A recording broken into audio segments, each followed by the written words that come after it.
Hi guys, my name is Archana Raman. I'm a clinical occupational therapist for children and adults, and in adults I predominantly deal with neurological clients. So today we're going to be looking at what a sensory diet is and what the benefits of a sensory diet are. So if you think of a sensory diet, it is nothing but a targeted set of physical activities and accommodations that are given to your child to meet their sensory needs.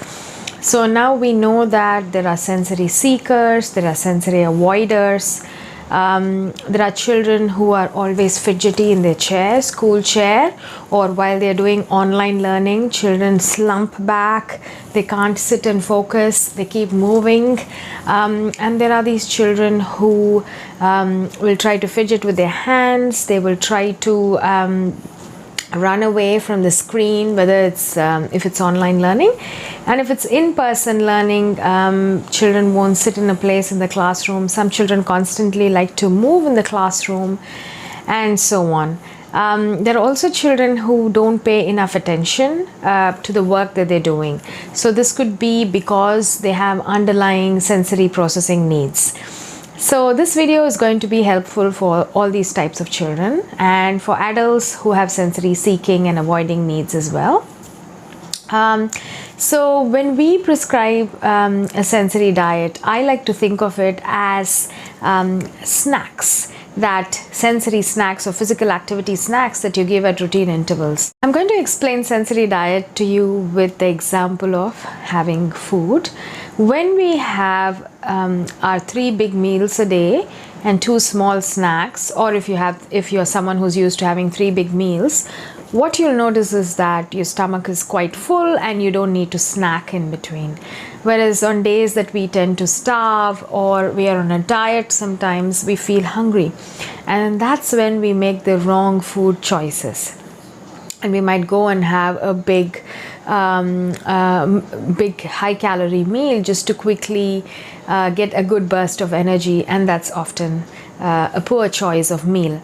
So similarly, when a child's sensory system's needs are met at a regular, say 2-hour interval, what then happens is their sensory system doesn't crave for a huge burst of energy, or if their system is very lethargic, we can give activities in order to bring the arousal levels up so that they have the right bandwidth, if you like, to pay attention to the task at hand and to be able to sit in a place and focus at what they're doing. A lot of children tend to sit in one place, either in the school before COVID or after the onset of COVID. Children have to sit in front of the screen for many hours without any movement break. So 2 hours in the morning, 2 hours in the afternoon. Even for kindergarten children, they have to sit for a span of 2 hours without a movement break. What then happens is at the end of this, they will get very fidgety, or they will go and seek big energy movements, like children might start jumping, some children might have behavior issues, and some of these children might try and spin, some children might do somersaults, some children want to swing and run, and they don't want to come back to sitting in a place. So when I prescribe a sensory diet, I normally consider things like all the senses, like the movement sense, the joint position sense, seeing, touching, tasting, hearing. I do an assessment of the child and then prescribe a very specific set of targeted activities that the parent can then choose from and carry out at regular intervals. So if you had a fever and a bit of cold and you went to the doctors, they would normally write antibiotics at certain intervals for you. Now, the reason they do it at certain intervals is because the effect of an antibiotic given in the morning lasts only X number of hours, right? So similarly, the effect of sensory diet activities, research has shown that the effect lasts for X number of hours and the child will need a top-up again. So I'm reiterating again, the kind of people who will benefit from a sensory diet are your restless children, children who have poor attention and focus, children who have been diagnosed with sensory processing disorder, or if your child is a sensory seeker or is very lethargic and a sensory avoider, children with ADHD and SPD, sensory processing disorder, children with autism on the spectrum, and children with cerebral palsy and sensory processing disorder, children with Down syndrome that exhibit sensory symptoms, or if you have a young adult or a older person with mental illness in your house that has sensory processing needs, then you will benefit from a sensory diet. So I will tell you about certain cases that I have prescribed sensory diets to and the benefits I've seen.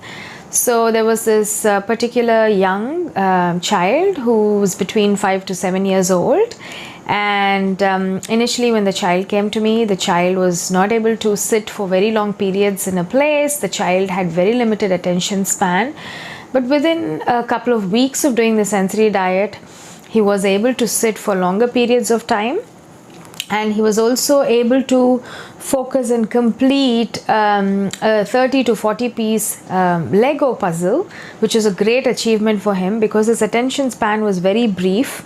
And eventually this child was able to tolerate going to social occasions like weddings, which he could not earlier, where he would start tugging at his mom's clothes to take him out, or he would start moving in the wedding or the birthday party. But the child was able to stay in the wedding for longer duration of time without disrupting the parents or the events there.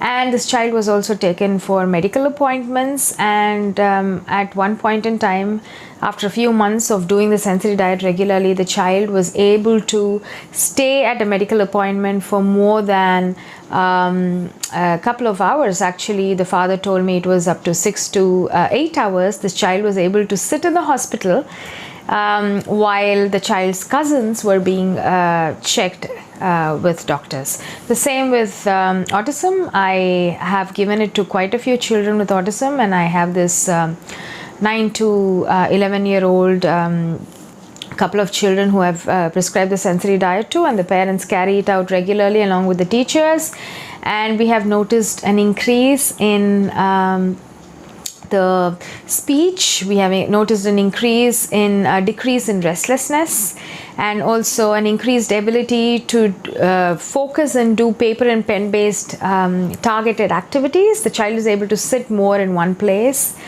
So yeah, there are multiple benefits to this.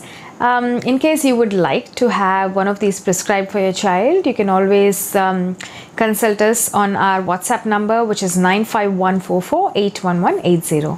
Our WhatsApp number is 95144811180, and I'm going to leave it in the description bar below as well.